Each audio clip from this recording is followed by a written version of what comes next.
Remarqué pour Sideways, The Descendants et plus récemment Nebraska, Alexander Payne réalise avec Downsizing son film le plus ambitieux. On peut même dire qu'il change de dimension dans cette fable d'anticipation. Une entreprise en lutte avec la surpopulation mondiale propose à ses clients de les faire rétrécir jusqu'à la taille de 12 cm. Ainsi, ils se sentiront plus riches et ils épargneront surtout les ressources de la planète. Une expérience extrême qui fascine et qui séduit Paul et sa femme, interprétés par Matt Damon et Kristen Wiig. Depuis L'homme qui rétrécit en 1957, le rapetissement, c'est un thème qui a été traité plusieurs fois au cinéma, Frédéric. Oui, ça a été traité de nombreuses fois. Il y a eu beaucoup de films sur ce thème-ci. Il y en a certains, je ne vais pas tous les citer, mais évidemment L'homme qui rétrécit de Jack Arnold en 1957. Mais il y a eu beaucoup de films que j'aime énormément, dont un qui est L'aventure intérieure de Joe Dante, d'après L'aventure fantastique de Richard Fleischer, où le principe c'était un petit peu de mettre, on disait, Dean Martin dans le corps de Jerry Lewis. Et ça donnait un film extraordinaire parce qu'en plus d'avoir été pénétré par ce corps miniature, le type était complètement hypocondriaque. Et c'était un film extrêmement drôle. Et sinon, dernièrement, il y avait Arrietty, un dessin animé, un manga japonais, que je trouvais extraordinaire parce qu'il y avait un travail sur les échelles et les perspectives qui était absolument fabuleux. On avait l'impression qu'une plainte à un mur, ça devenait une montagne vertigineuse. Je suis très étonné que vous ne disiez pas Chérie, j'ai rétréci les gosses. Ben non, je ne l'ai pas revu. Mais si. C'est pas si mal, c'est pas si mal, c'est tout à fait intéressant. Eh ben alors, Downsizing, c'est très surprenant parce que, comme toujours chez Alexander Payne, il s'agit de faire une satire sociale.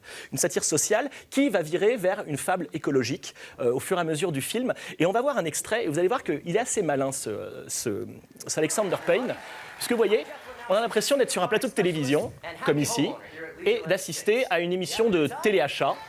Et on découvre effectivement, quand on voit le manoir en bas, qu'il y a ces êtres miniatures, et vous allez voir la maison qui s'ouvre, véritable maison de poupée, et on va rentrer dans ce décor.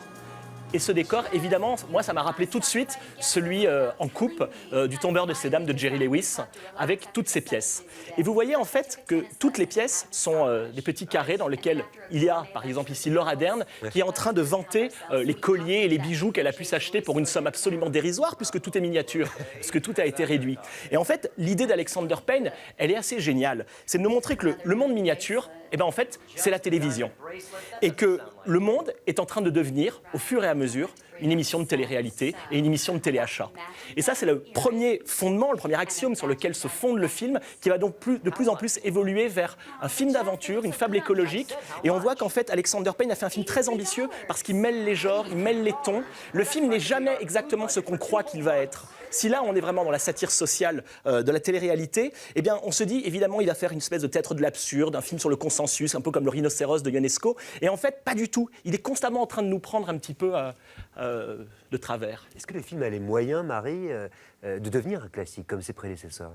Alors, j'ai pas eu de boule de cristal à Noël, donc ça, je peux pas le dire. Je sais pas dire ça. En revanche, je sais dire qu'il parle vraiment bien de son époque et notamment de cette vie rêvée de Kardashian qui est absolument terrifiante, où tout le monde, voilà, veut vivre dans des maisons de 14 pièces avec des baignoires en or et où on a juste envie de se flinguer. Je trouve que là où le film est très réussi, c'est dans toute cette partie à la fois de science-fiction. D'abord, c'est très bien fait. Cette partie de science-fiction et cette partie sociale.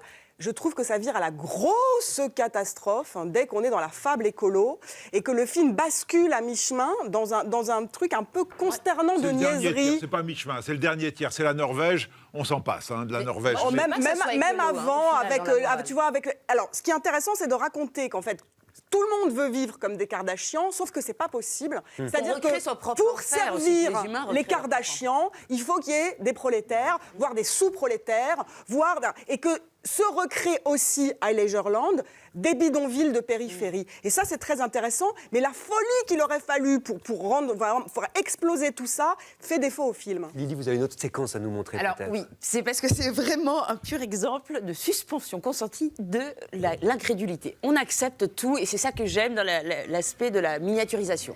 On est dans une chambre d'hôtel, il vient de se faire miniaturiser, on y croit, c'est Matt Damon, on le connaît, c'est un humain, il a notre taille, tout va bien, on se réveille avec lui. Et là, un simple petit élément de décor fait par une décoratrice va arriver. Qu'est-ce que c'est ? un crackers. Et qu'est-ce qu'on voit? On voit pas Matt Damon avec un crackers géant, on voit un Lilliputien avec un crackers de notre taille. Et ça, c'est la magie du cinéma qui nous l'offre. Voilà, c'est une toute petite chose, un tout petit gag, mais c'est magnifique. C'est intéressant aussi sur ce que ça dit, évidemment, des États-Unis et du cinéma américain. Vous le savez, c'est vraiment le pays du toujours plus. En ce sens, est-ce que le film est subversif, quand même? Ben oui, parce qu'il y a quand même cette idée que, bien sûr, c'est ce que tu dis, il y a un prolétariat, mais il y a aussi un ennui, un spleen de la classe dirigeante. Et comment le personnage de Matt Damon va basculer et va tout d'un coup devenir une sorte d'esclave alors qu'il est un maître. Et ça, le film est très passionnant à ce moment-là. Comment il va lâcher tous ses avantages pour devenir une sorte de larbin du larbin. Et ça, c'est très, très intéressant, sans qu'on le tire vers le volet christique. Et à ce moment-là, ça nous met vraiment en question de qu'est-ce que l'American Way of Life. C'est le même processus que dans L'homme qui rétrécit, c'est-à-dire plus il devient petit, plus il devient grand, et il réalise qu'il avait été petit quand il était grand. Et ça, c'est assez riche, je trouve, ce parcours psychologique inversé par rapport à sa taille. Jacques Arnold, il y a une dimension métaphysique qu'il n'y a pas là. Évidemment, parce qu'il s'est laissé pas dans le disparaître. cosmos. Mais là, en même temps, le film a de l'ambition. Il a mis 10 ans à le faire, Alexander Payne. Il a mis du temps à le faire. On le disait aussi pour toutes les ambitions du film. C'est-à-dire, en fait, tout ce que le film charrie. Moi, ce que j'aime bien, c'est l'idée que d'habitude, à Hollywood, c'est le bigger than life. Ouais. Et là, c'est le smaller than life. Et c'est vraiment, on inverse complètement ce que Hollywood doit nous donner. En fait, le spectacle, il vient de la miniaturisation.